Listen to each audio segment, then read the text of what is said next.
has always been a hub of culture and entertainment. For decades, it has been used as a setting for countless films. It is a city made up of characters, storylines, sets, climaxes, and resolutions. New Yorkers come from communities bonded by location, family relations, ethnic groups, classes, and many other links. By living in this environment, New Yorkers are able to offer an interesting perspective on how their city and its people are portrayed in film.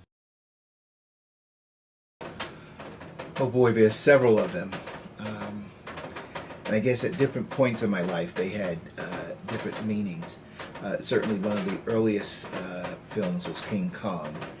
They would show that on TV in its black and white forms while I was a young boy growing up in New York, and so I would see that periodically on television.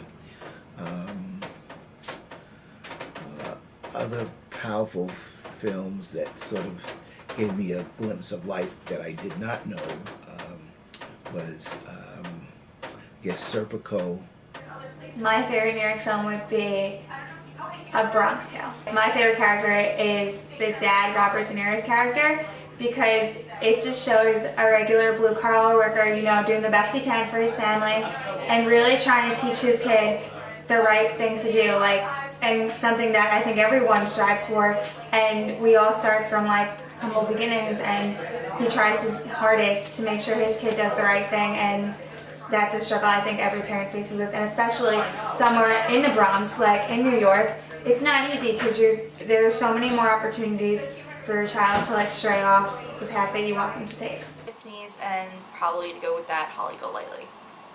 Boy, I love Dog Day Afternoon. I love The King of New York. I love Dead Presidents. Those are kind of my favorites, but there's so many. I love the Al Pacino character in Dog Day Afternoon.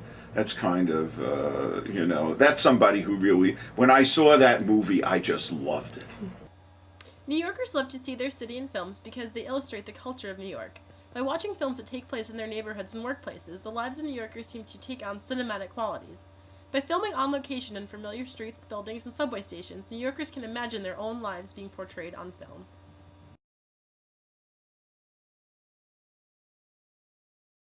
I guess it would be about living in Park Slope, which is kind of, you know how New York's a melting pot, but really Park Slope really embodies what New York's all about, just accepting every different culture.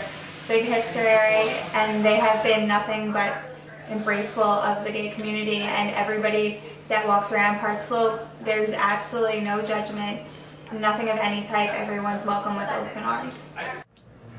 Boy, you'd call it White Boy, and it would show me, coaching baseball and basketball in Brooklyn and doing community organizing in the Bronx and going to multiracial parties around the city. Oh, but I forgot some of my favorite New York movies. I love Spike Lee movies, and I love Do the Right Thing, and I also love Jungle Fever.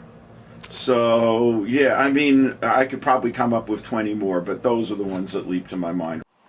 It would just be me and my friends growing up in Stuytown, which is not really like every other place in New York. It's very kind of middle of America, in the middle of Manhattan, kind of a lot like Hey Arnold, actually.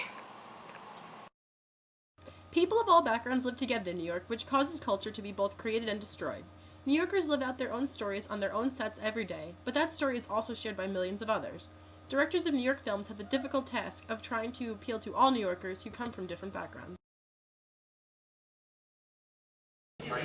I guess it would have to be the scene in When Harry Met Sally, because when she's in the restaurant, because it just shows the absolutely most ridiculous thing that you can do in a public place and nobody bats an eye. The woman next to her literally goes, "I'll have what she's having." It's a typical reaction. Things really don't faze us. If that's the best you've got, then you better go home. I hate to say it, but the main character in King of New York having sex in a subway car filled with graffiti when he's, in the middle of the crack epidemic. Well, probably the two would be the most West Side Story, the beginning shot where they're flying over all the different boroughs and then end up at the playground, and then probably the end scene of Gangs of New York where they show the transition from the Brooklyn perspective of Manhattan through the years, starting in the 1860s into today. From its inception, New York has been at the epicenter of the film industry.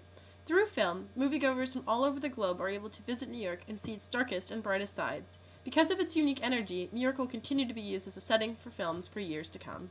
New York's alive.